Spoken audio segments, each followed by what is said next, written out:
I'm up before 5 again. Not because the time change is doing it for me this morning. Because today I leave the city that just spent 2 days teaching me how to see it. Saigon got day 1 and day 2. Hoi An gets day 3. And before the flight even leaves the ground, the trip begins to do something I didn't plan for. Something I'm still thinking about. Tan Son Nhat is a different airport than the one I arrived through 3 days ago. Brand new. Glass and light and modern lines. This is the country at the speed it wants the world to see it. I'm at the gate. The flight to Da Nang is a regional one, Vietnam Airlines. An hour up the coast and 35 minutes south by car to the town I have been thinking about for months. My phone vibrates. It's Candace, my travel agent, awake at 1 in the morning her time, sending me a message. The hotel I booked in Hoi An is overbooked. And I'm not getting the room I paid for the next 8 days. Before I can read the message twice, the second message arrives. She's already working on it for me. A new hotel, an upgrade, and no charge to me. Thank you, Candace. What I don't know yet, standing at the gate with the coffee getting cold in my hand, is the country that I've come to test is about to begin testing me back. Not with refusal, with care. I board the plane and I find my row. The man in the next seat is a Buddhist monk, saffron robes, hands folded in his lap. The calm of someone who has stopped a long time before I sat down. He nods and I nod. The exchange is complete. Kindness and smiles are exchanged without a word. An hour over central Vietnam in silence, beside a man who knows how to be still in a way the rest of the cabin does not. I don't believe in signs, but after 2 days in the city that didn't stop moving, an hour beside a man who has stopped a long time ago felt like the trip was telling me where I was going next. Da Nang is a coastal city, an hour north of Hoi An by road. I land, I find a grab pickup. The bag goes in the trunk, and the road south begins. 35 to 45 minutes pass. Long enough for the glass towers to give way to plaster walls. Long enough to see the first rice fields. Long enough for the architecture to start telling me a different story than the one Saigon was telling. I open the door of the new hotel and the comparison arrives without my permission. In Saigon, I slept 2 nights in a room without a window. The walls were close. The air was filtered. The city was beyond a wall I could not see through. In Hoi An, the door opens to a balcony, a wide window, a pool below, and light coming in low and warm from a sky I can read.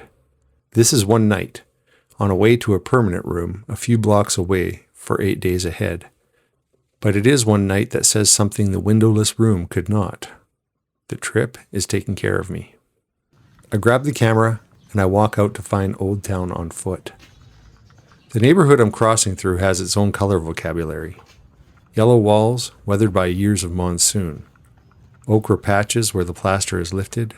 Red paint on the doors of family homes that have been family homes longer than I've been alive. I'm photographing the walk before I've arrived. This is the discipline returning without effort. The street is its own subject before the destination is. Halfway, I find a small kitchen with plastic stools, 12 inches off the ground, and a plastic table the size of a serving tray. A woman waves me in. I sit and I point. I receive a bowl of noodles and herbs and grilled pork on lemongrass skewers. That may have been the best pork I have eaten. The bill is approximately $3 Canadian. I have paid more for a coffee in my own town. What this street is about to teach me in a town I came for stillness is how to photograph a celebration I didn't know was happening. It's the 50th anniversary of Reunification Day. It's also called Liberation Day, the end of the war. The unification of North and South into one country. Half a century to the day, and the entire country is on the street. Shoulder to shoulder, families 3 generations deep. Children on the shoulders of fathers I'm not tall enough to see over. The old town I came to photograph for its stillness is the loudest place I've stood in since the first night in Bui Vin. There's a decision a crowd this dense forces on you, and I have the advantage. Height. At eye level, inside a crowd, every frame is the back of someone's head. So you go higher or you go lower. Higher means a stair, a curb, a bridge railing. Lower means a knee or a squat. I work both, and I work them quickly. 45 frames in 20 minutes. Most of them are notes, not photographs. And the composition I came here chasing, the one I've been imagining for months, is not in any of them. Not tonight. I lower the camera before I run the battery down on frames that aren't earning it. I know what tomorrow morning is. I know what 5 in the morning does to a street when everyone goes home. Tonight is reconnaissance. Tomorrow is the work. Back at the hotel, the evening softens. I don't photograph dinner. I sit at a small table beside the pool, and I eat nothing exotic, but it's good. I think about Saigon for a few minutes. 2 days ago, I would not have been able to imagine this. A balcony, a pool, and quiet. The cost of this room is less than a night in a room in a small town in the Okanagan. I sleep early. Old Town opens for me at 5 in the morning. And Old Town doesn't wait for anyone who's not already there when it does. 2 days ago in Saigon, I shot about 100 frames. It cost me an entire night. This morning, it cost me less than 30 minutes.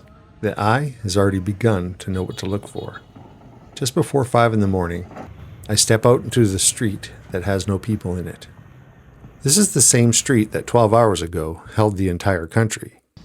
The flags are still on the balconies. The lanterns are still strung overhead. The plastic stools from the food vendors are still stacked by the doorways. But the street itself is empty. And what was chaos last night is the cleanest light I've walked into in 3 days. There's a reason that this hour matters. The light at 5 in the morning in Hoi An comes in low from the east, the color of a candle held against a yellow wall. And it lands on the architecture from one side, not all sides at once. A yellow plaster wall under directional light is a different photograph than the same wall under midday flat light.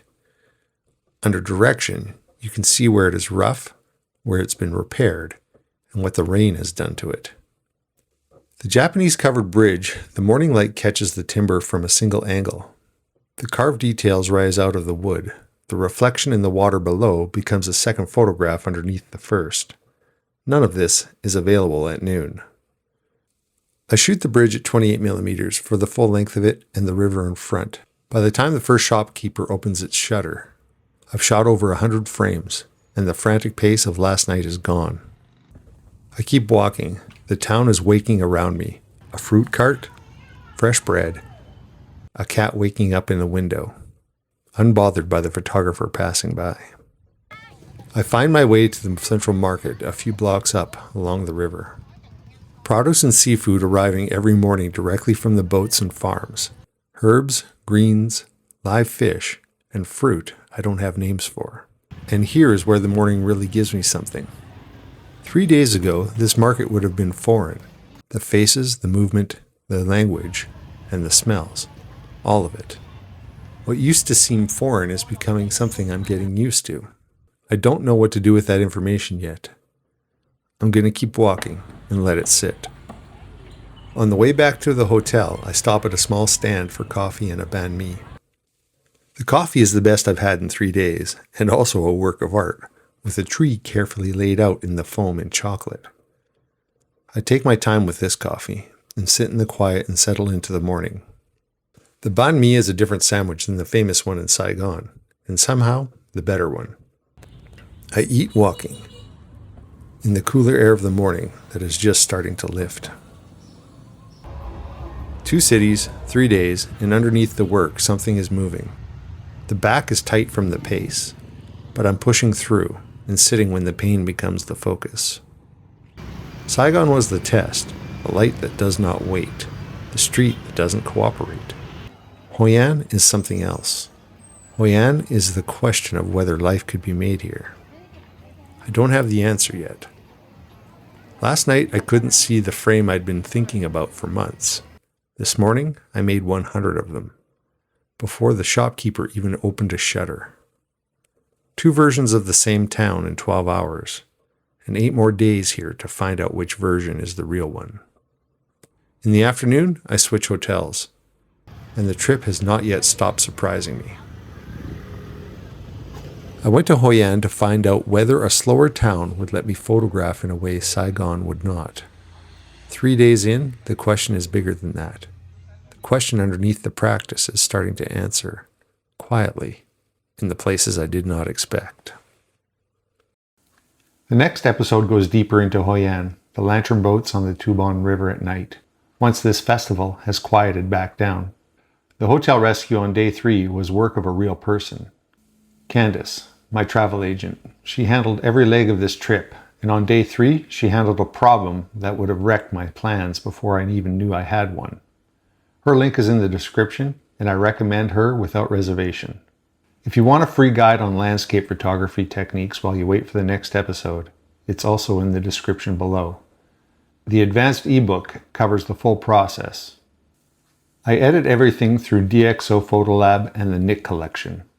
There's a discount code listed below for 15% off. It's a strong software, and I use it, and I wouldn't mention it if I didn't. If you want to follow this journey, like the video and subscribe. The light doesn't wait, and neither should we.